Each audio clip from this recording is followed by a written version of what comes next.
Good morning. Good morning. My name is Jimmy Reeves. I have the privilege and honor of being the president of this organization, the president of the Board of Trustees, of course. Our leader is sitting to my right, and I will be...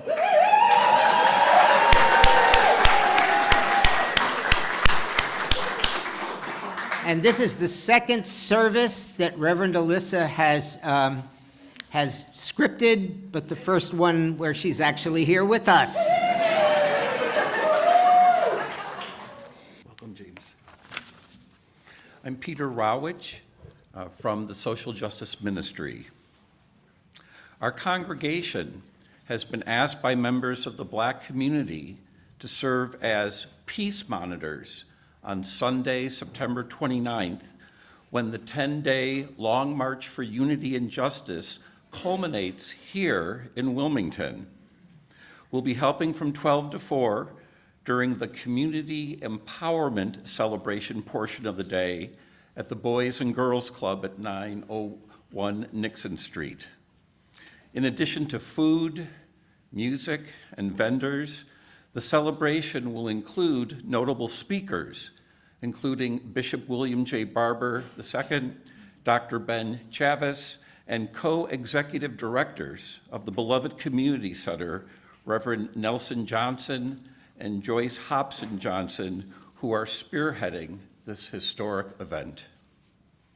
Reverend Lisa Garcia Sampson is offering an in-person 2-hour de-escalation training session for peace monitors here in our sanctuary the night before on Saturday, September 28th from 5 to 7. De-escalation is a set of practices and strategies to reduce tension in a conflict situation. They include verbal skills, body language, and distractions that can help people feel comfortable or reduce a person's aggressive stance or tone. Peace monitors work in pairs, and their safety is always the first priority. So come and get this important training. Pizza will be provided, and show up for our shared UU values by helping our multiracial, beloved community have a safe and joyful event. Meet me in Dobkin Hall after the service for more information and to sign up. Thank you. My gosh, look at this, y'all. Yesterday, we had about 63 people come here to work on a democracy event. We addressed and wrote up over 1,000 postcards to reach voters in North Carolina who have been targeted for voter suppression. It was a nonpartisan event. It was incredible. And I'm just so proud because we really are, huh? Oh yeah, Pam Cook, I'm so sorry. Would you please stand? She looked at me like, I'm gonna kill you.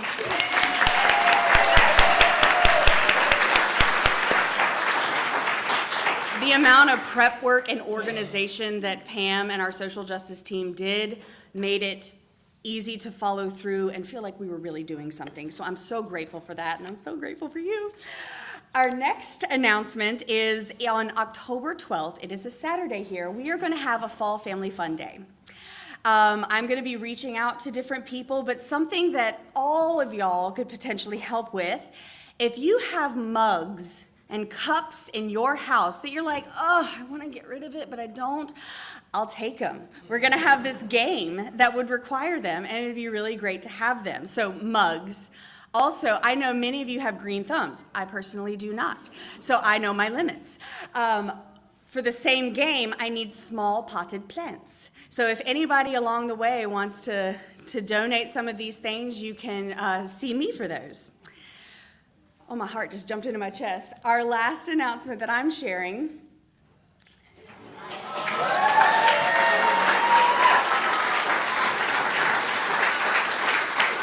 All right. For those of you who aren't familiar, Sophie Bella busted into this world in a dramatic fashion on April 18th, when her due date was August 11th.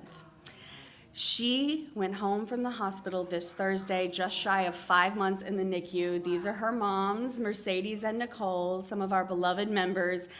And that is her on the first day, she saw sunshine. So we have done a lot to surround them with love. One of the things we are now doing is we are going to be, anybody who is willing, participating in a meal train for them. Diane, would you mind standing?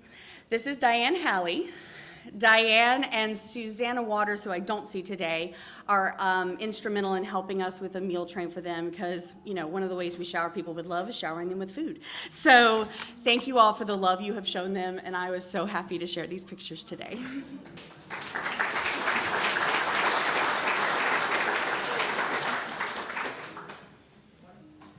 Preston, you're up.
Thank you, Preston. That was beautiful.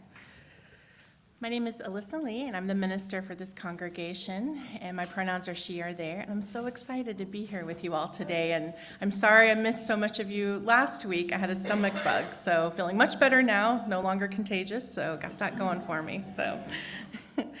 I also want to reiterate what Peter was talking about, the importance of showing up in solidarity with our community. So I personally wanted to invite you to the Long March for Unity and Justice, which is taking place on September 29th. And then also on October 20th, our congregation has been invited to once again take part in Souls to the Polls. So I hope that you will join me at both events. In addition to my first day in the pulpit as your settled minister, for which I'm truly excited and delighted, today also marks the first day of Hispanic Heritage Month, a month-long celebration of the Hispanic and Latino communities in which we're able to give extra recognition to the many contributions made to the history and culture of the United States, including important advocacy work, vibrant art, popular and traditional foods, and much more. I'm reminded of the words of the first Latino U.S. Poet Laureate, Juan Felipe Herrera, who said, "Yes, I'm the first Latino Poet Laureate in the United States, but I'm also here for everyone and from everyone. My voice is made by everyone's voices." Our voices, too, are made by everyone's voices, particularly in this space and in this community. We are shaped by everyone's experiences and formed by the love and companionship we find here every Sunday and throughout the week. May we ensure this space is always a place of welcome and invitation, and that everyone's voice has an opportunity to blend into ours. So let us now begin our worship together. I think this is where I'm supposed to light some, or chimes? Yes, there we go.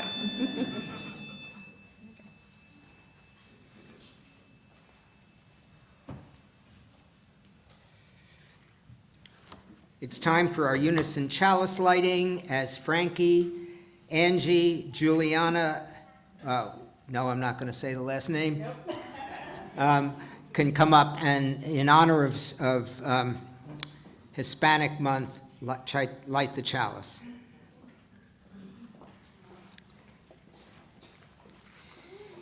In this community, we hold hope close.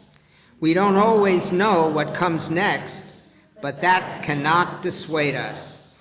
We don't always know what to do, but that will not mean that we are lost in the wilderness.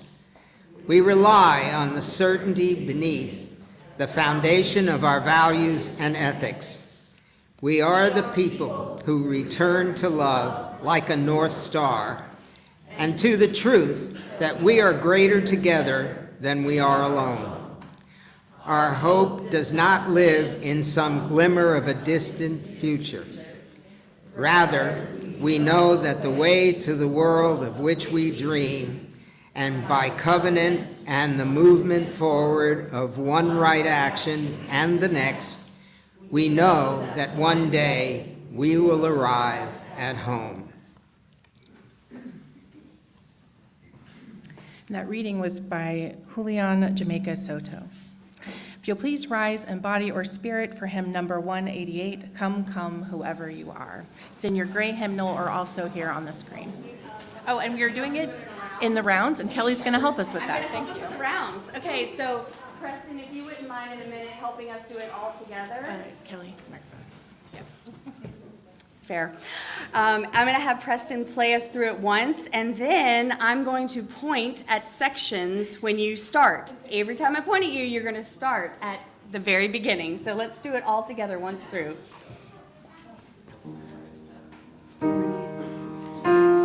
Whoever you are, wanderer, worshiper, lover of living, ours is no caravan of despair. Come yet again, come. All right, so let's stop for a second.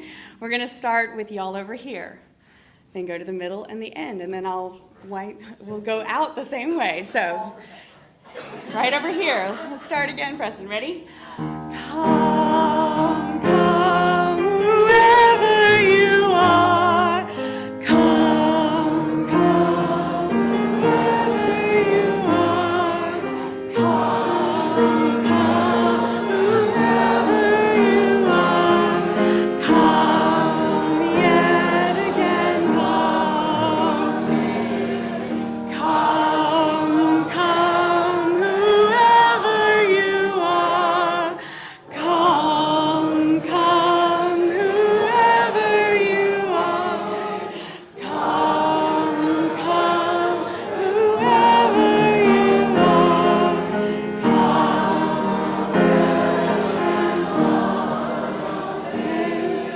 Come yet again, come.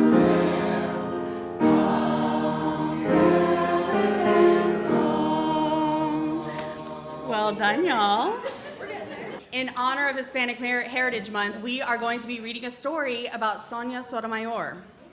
Now, the thing about her life being smushed into a kid's book is quite a feat. So settle in. It's going to be a minute. All right. You never know what can happen. Sometimes the most beautiful moonflower blossoms in an unexpected place. On a chain-link fence, near broken glass, next to an abandoned building, watered by someone whose name you might not even know. And sometimes the most amazing person blossoms in just such a place as well. So it was with a little girl named Sonia. Her blossoming began with her mother's love and hard work.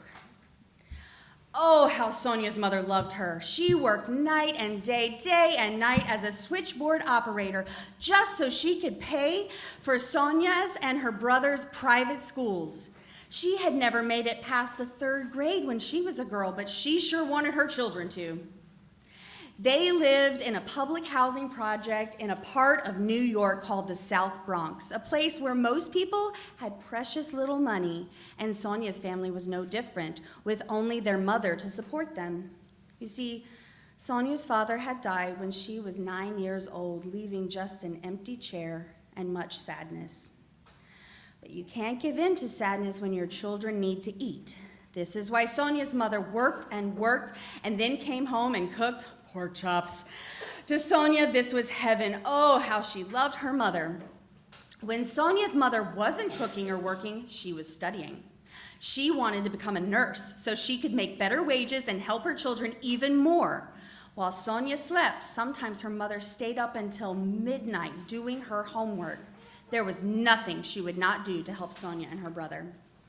Sonia loved the world her mother gave her. Her mother and father were from Puerto Rico, and Sonia grew up surrounded by the tastes and sounds of Puerto Rican culture. A favorite meal was Spanish rice and beans, and she loved the big family parties where merengue music filled the air. On Saturday night, Sonia's family and friends would get together. While the grown-ups sat in one room playing dominoes, Sonia and her cousins played Loteria, a Latin American bingo game. Sonia's abuelita would shout out the numbers while the grandkids marked their cards with chickpeas. Sonia's family surrounded her like a warm blanket. She was also surrounded by books. School books, library books, a set of encyclopedias her mother had saved all her pennies and nickels and dimes to buy, and when the schoolwork was done, there were her favorite books, the Nancy Drew mystery novels.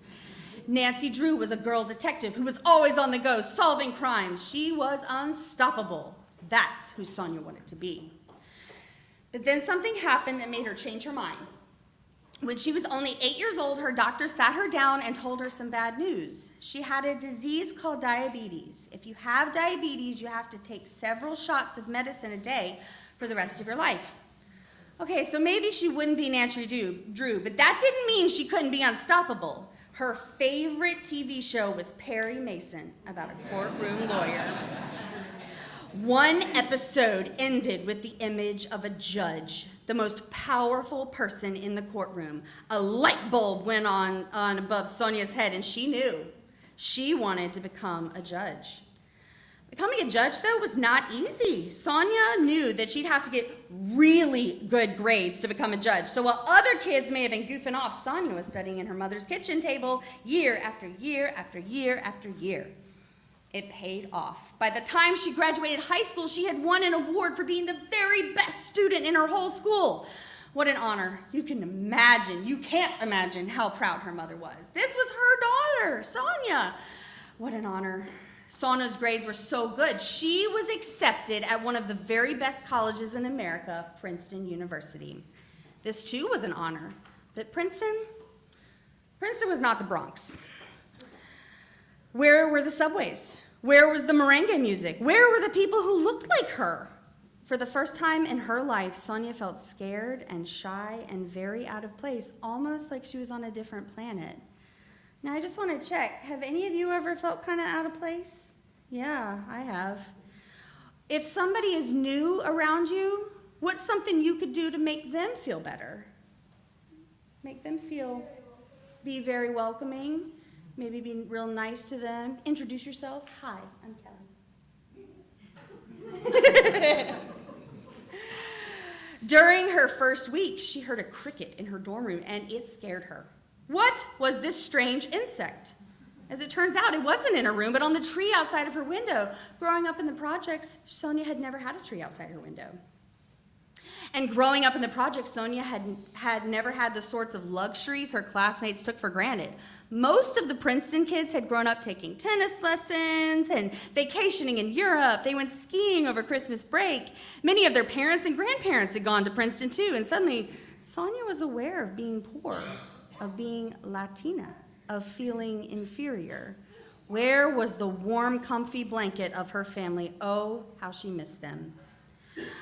In similar shoes, some people may have gone back home, but Sonia was like a flowering vine that would not stop growing, and she would not just survive this strange new world, she would thrive. She would spend her summer break reading all the books she had never had time to read before to make herself even smarter. Oh, this next picture makes me happy. She would become the head of a club for the handful of Latino students at Princeton. She would push herself to her limits, studying day and night and day at the library, and graduate with the highest honors of any student in her class. Success comes to those who make the most of the chances they are offered in life. Sonia did become a judge, and a good judge too. She was known for working very hard and always being very prepared at every trial. She was also known for having no patience for lawyers who weren't prepared. You better not mess with Judge Sonia. Yet she was known for much more than this. Unlike many judges, she had grown up in poverty, which means they didn't have a lot of money. She had grown up as a Nuyorican, a child of Puerto Rican parents. She had seen things other judges had not. People she'd grown up with had gone to jail.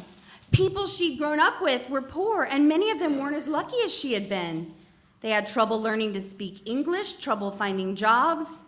Unlike many judges, she knew firsthand what prejudice was, what it was to be judged for your background. In the world of judges, this made Sonia very special. Oh, but Sonia, the very special judge, did not stop there. No. You see, Sonia was offered the chance of a lifetime. She was invited to the White House by none other than President Barack Obama because he had decided to nominate Sonia to the best job a judge could possibly have, to be a Supreme Court justice. Levi knows. Justice is a fancy word for judge. The Supreme Court is the highest court in the nation. Supreme Court decisions help shape the law of the land. This was huge. Gulp. There had never been a Latin American on the Supreme Court, and how strange this was. There are so many people of Mexican, Puerto Rican, Dominican, and Cuban descent adding color to the great garden that is America. Why shouldn't all these people have someone who understands their lives on the Supreme Court? She was one of the most respected judges in the country. She was the perfect choice. This was an honor beyond anything Sonia and all her beautiful flowering had ever imagined, but at the announcement ceremony, Sonia spoke about her mother rather than herself. I have often said that I am all I am because of her, and I am only half the woman she is. Then speaking straight to her mother in the audience, she said, I thank you for all that you have given me and continue to give me. Her mother cried and cried. This was her daughter. Oh, it wasn't over though. There were some bumps on the path to the Supreme Court. A broken ankle, which didn't slow her down, and angry people calling her names like racist just because she was proud to be a Latina judge and not afraid to say it. And days of tough questions from a panel of 19 senators, a row of white faces, most of them men. But this didn't stop her. Nothing could stop Sonia, the dynamo from the Bronx, from making history as the nation's first Latin American Supreme Court justice. You never know what can happen, especially when you water a flower. Yay! All right. Now we're going to sing our younger kids to the class on the right and our older kiddos to the class on the left.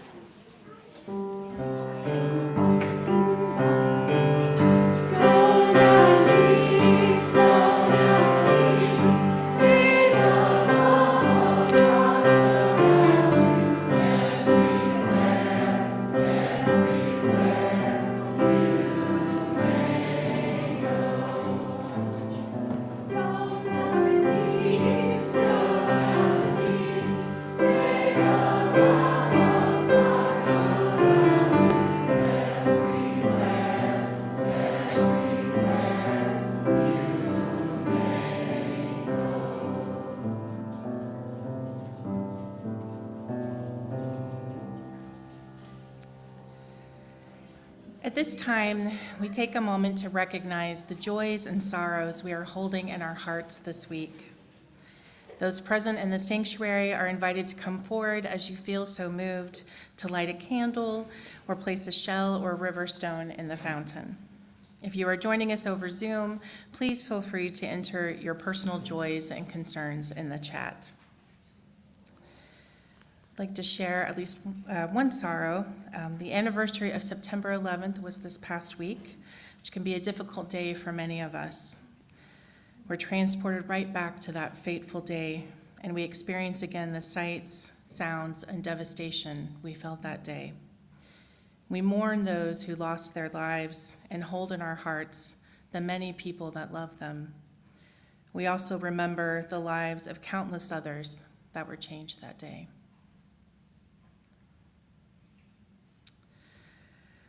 Our joy for today is a wonderful joy. We are honoring the 52nd wedding anniversary of Scott and Margaret Armstrong, who were married on this day 52 years ago in the UU Church in Portland, Oregon.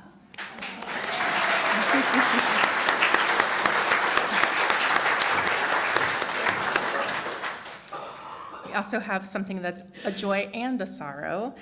This is Preston's last service with us. So we're joyful for him. He's moving to Raleigh. And we're so grateful for the beautiful music you've brought us throughout the time you've been with us. But we're sorrowful because we're going to miss you.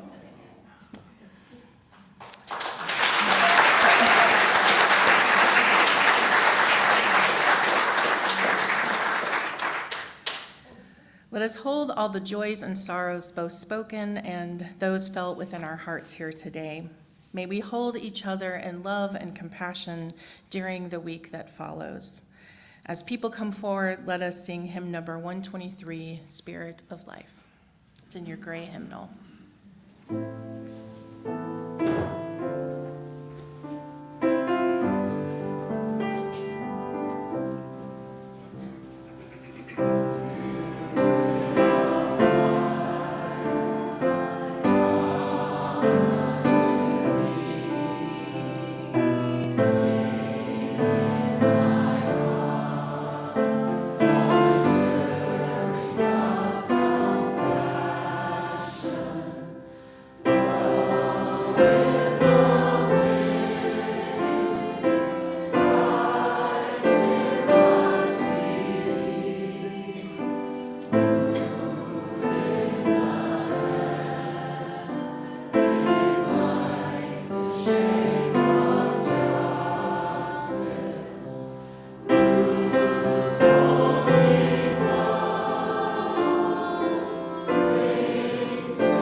Morning.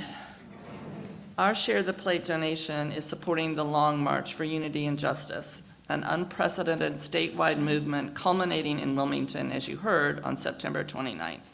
Beginning in the western mountains of Cullowhee on September 20th, this 10-day march will hold events in 12 different rally points across the state. The aim of the march is to build a powerful statewide movement for truth, justice, healing, and reconciliation, with attention to environmental rights, women's rights, reproductive justice, youth and students' rights, racial and social justice, faith and religious inclusivity, gender and LGBTQ equality, worker and labor rights, immigrant justice, and disability justice, and voting rights. Our donations will help fund multiple costs, including hydration stations along the march route, security, food, rally staging, music, and much more. As the coordinator of the march, Lavelle Hill, who attended services last Sunday and thoroughly enjoyed her time with us, good job, y'all, she keeps emphasizing the march itself is not the goal. It is the catalyst to building authentic, collaborative relationships so we can better address the myriad of social justice issues in our area and in our state. So please give generously to this monumental undertaking as we all strive for a future where unity and justice are tangible realities for all. If you're contributing by check, please put STP in the memo field. You can also text your donation. Is it up there? No. Is it? It is up there. Yay. Or donate online. Will the ushers please come forward to collect this morning's offering?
Please join me in the spirit of prayer or meditation. Let's all take a deep breath in and out. Let's take another deep breath in and out. Spirit of life and love, holy mystery that calls us home to our true selves. As the hymn we're about to sing reminds us, we are not our own. We belong to a community that is made up of people from all different backgrounds and life experiences. But the one thing that has proven true time and again is that we are shaped by each other. We need each other. This place, this community, and who we are as individuals would not be the same if anyone were not here. Our presence in this community has meaning, has heft, and leaves an indelible mark, whether we are able to recognize it for what it is or not. May we take a few moments today to rest in the stillness of this moment, to remember why we are here, and say a small blessing in our hearts for someone who is sharing this space, either in person or from afar, who has shaped our lives.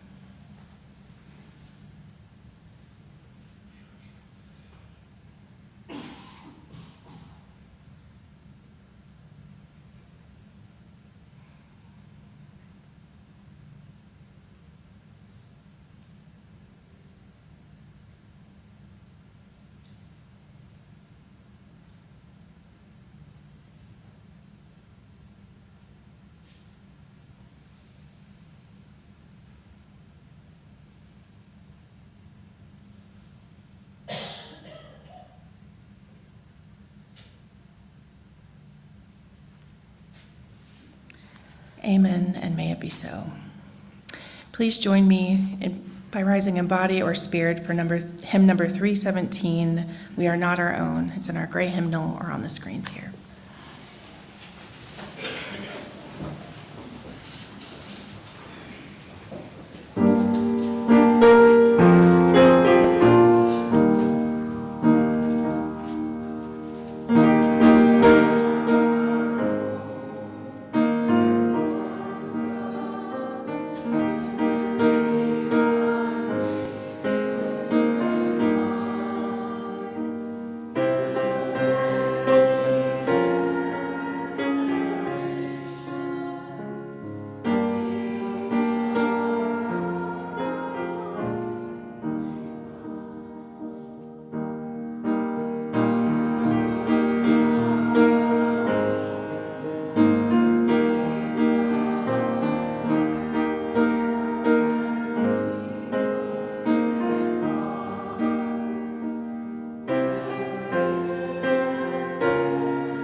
Our reading today comes from the Palestinian and American poet, professor, and activist, Naomi Shihab Nye, and it's entitled Brocade.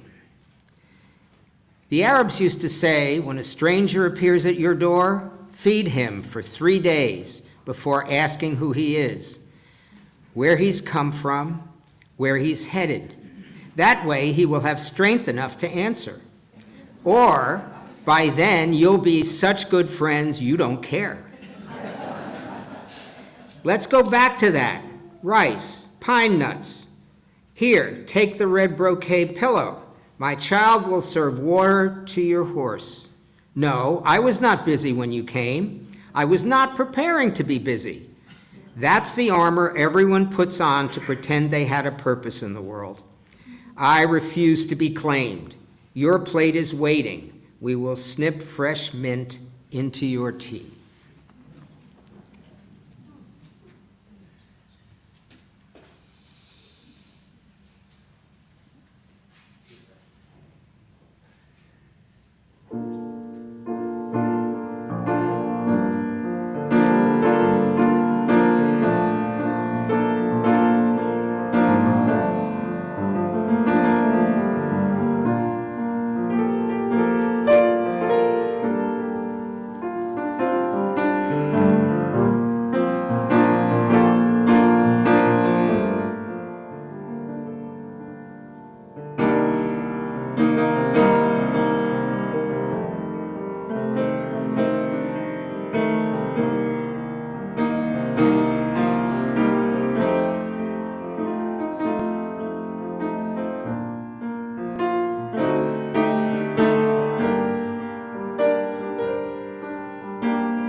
Let's hear it one more time for Preston. I mean, come on.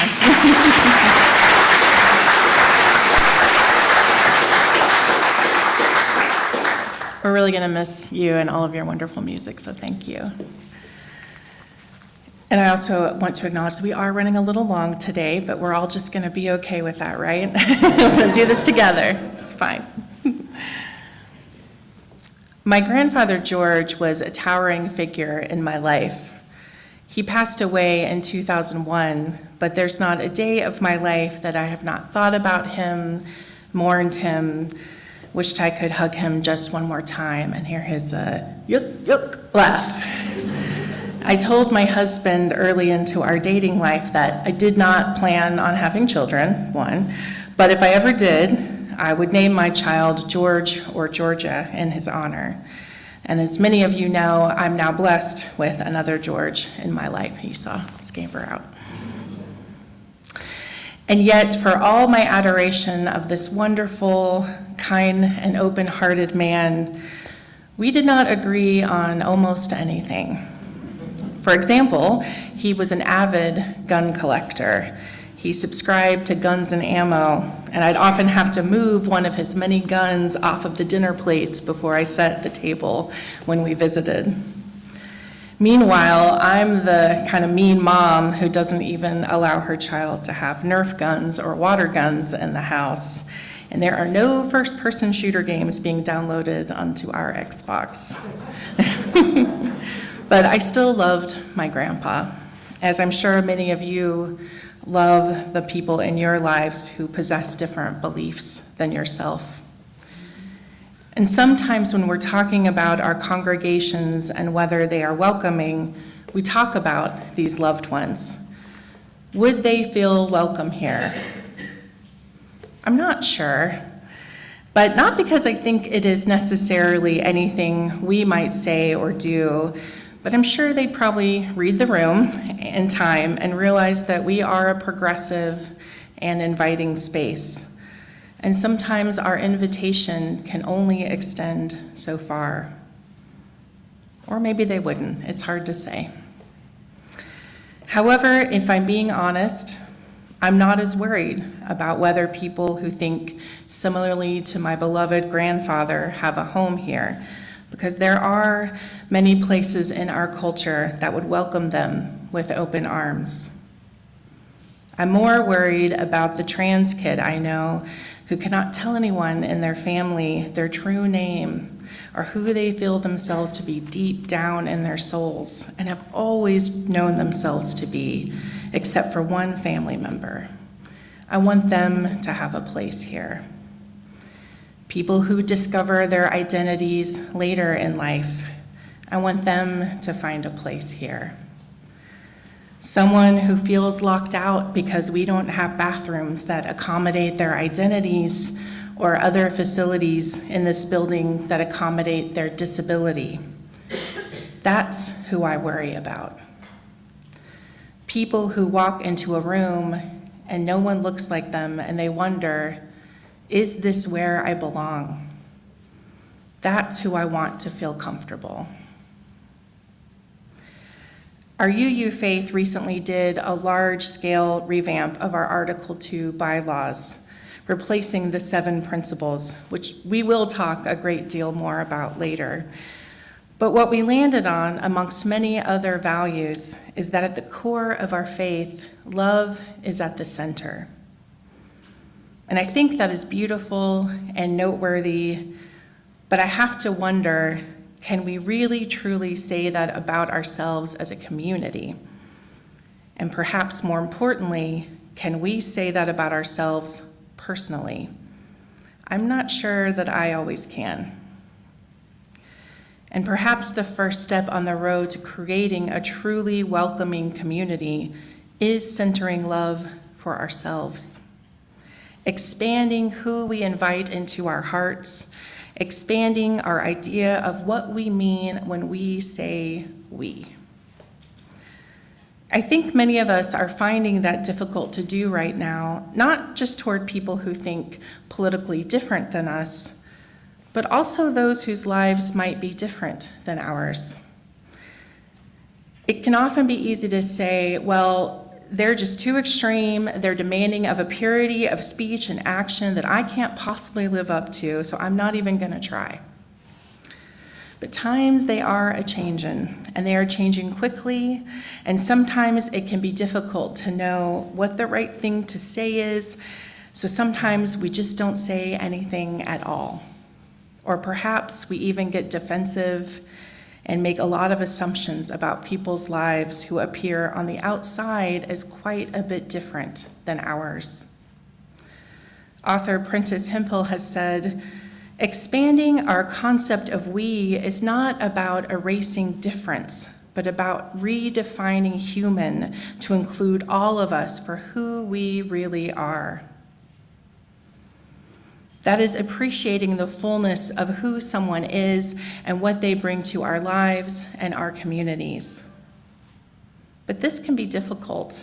Not only do we sometimes not know what the right thing to say or do is, but sometimes people are just really hard to get to know or be around. I have a really close friend who can be a lot. I won't go into how so because I'm afraid they could watch this and recognize themselves. But suffice it to say, they can be a lot. We used to volunteer together quite a bit, and people would react harshly to them, and my friend's feelings would get hurt because of it. And at one point, someone in the group was lamenting to me about my friend and asked me about my perspective on them. And I said that at some point, I decided to look at what they did and just be bemused by it rather than annoyed. Because trust me, I would normally have been quite annoyed. But when I began looking at them and their full humanity and finding the core of who they are, trying to figure out why they act the way they do, and appreciating the passion they had for this group I was volunteering with, then I could understand better why they were behaving the way they were. My husband's laughing because he knows exactly what I'm talking about. It's kind of like when you meet someone's family and suddenly so much about them clicks into space, right? Yeah, we've all been there. The key point here is that I made a choice. On the surface, I chose to be bemused by their antics rather than annoyed, but more than that, I chose to see their humanity, to take a moment and find out who they are as a person and appreciate that humanity in a way that I might not have otherwise. I'm sure many of you do this as well. You're in a group with someone or volunteering with them, perhaps even at church, and you find yourself butting up against some facet of their personality. And you realize, I need to get to know this person as a person, or I'm not going to make it through this experience. Or even if you aren't as deliberate about getting to know them, they do or say something that reveals a bit of humanity you hadn't seen before, and suddenly you have a better understanding of them and more compassion. I loved our reading today because it touches upon this idea. It says to feed the stranger for 3 days before asking who he is, where he's come from, or where he's headed.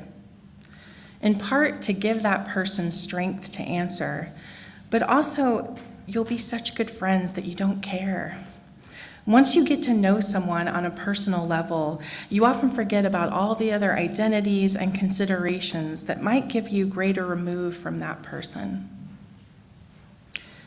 If COVID-19 taught us anything, it taught us, one, that we need one another, but it also brought home in a very real way that the lesson that what affects one of us affects all of us. Our fates are all bound up together. For too long, we as a culture have allowed an in-group and an out-group, and many of us, whether we wanted to or not, have traded our own better selves or humanity in order to belong to that in-group. But what if we stopped? What if we decide to throw our weight in with the everyone else's of the world and decided we all get a place to belong? We all get to be seen in the fullness of who we are and appreciated for that. And I feel like some of that is breaking through right now. Although I do hear people saying, well, suddenly everyone is LGBTQIA or everyone is neurodiverse. But what if we're actually seeing is the light coming through the cracks that was never able to be seen before?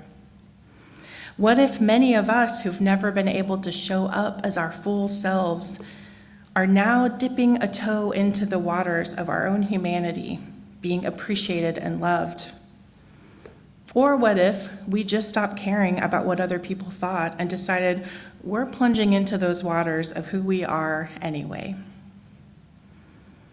And if you don't think you know of anyone who sounds like that, well, you're looking at someone right now. Someone who realized they were LGBTQ much later in life, someone who's still trying to get a handle on their own gender identity, someone who hasn't always felt comfortable showing up in the fullness of their true self with their family and many of their childhood friends. And I would hazard to guess I'm not the only one here either.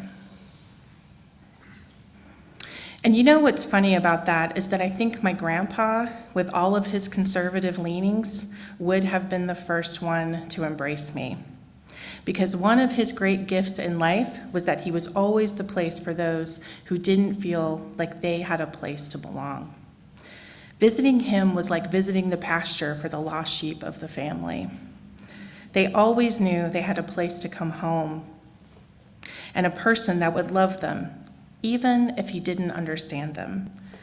Someone who knew his granddaughter fundamentally disagreed with him on most of his strongest convictions and political beliefs, but he loved her unconditionally anyway. I hope we can all be so lucky to have someone like that in our lives. But more importantly, I hope we can all be the person who can be that for someone else in our lives, because to me, that is what will heal our souls. Not just by having our own sense of belonging, but by providing that belonging for someone else. Amen, and may it be so. Please join me for hymn number 311, Let It Be a Dance. Please rise and body your spirit. It's in your gray hymnal.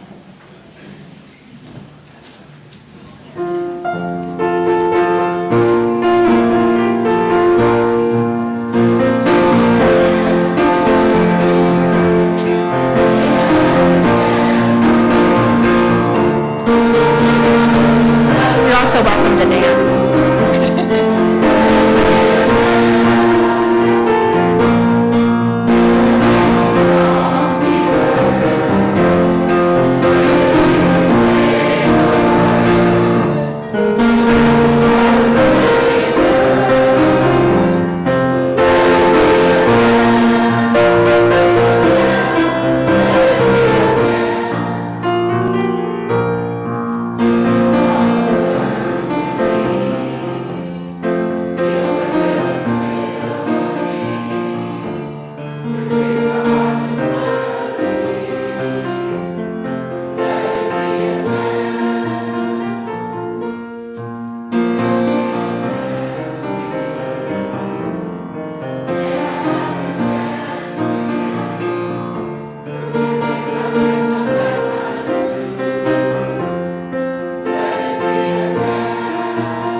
Do we have the slide of everybody who helped out? Okay, I just want to thank, yes, we do, good. There are all the people who helped out, our wonderful Alyssa. And I just want to do one more time a thank you to Preston Leonard.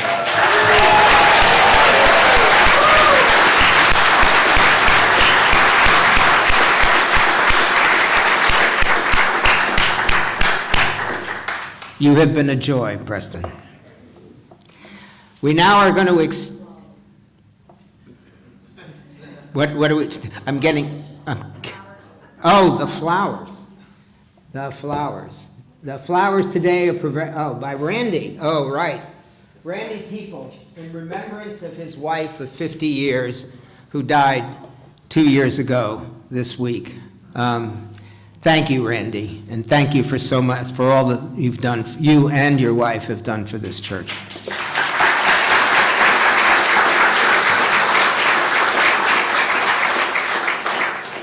And now we will extinguish the flame. Let us join us as we extinguish the chalice with the words on the screen. We extinguish this flame, but not the light of truth, the warmth of community, or the fire of commitment. These we carry in our hearts until we are together again. I'm changing it up. I appreciate everyone going along with me on this. Thank you all again so much. Oh, I wanted to do one thing. If you'll indulge me, since it's my first official service, we're all going to take a big selfie together. There we go. Oh, actually, I feel like I missed the side. Too many sides. There we go. All right, thank you. I won't do that every time, I promise. Guided by our faith in one another, sustained by the community we create, and comforted by the knowledge that we always have a home to come back to. May we go in peace from this place until we meet together as friends and as a community that will continue to walk side by side. I now invite you to join together in the singing of our final song, Shalom. This is a long-standing tradition in this congregation to close out the service.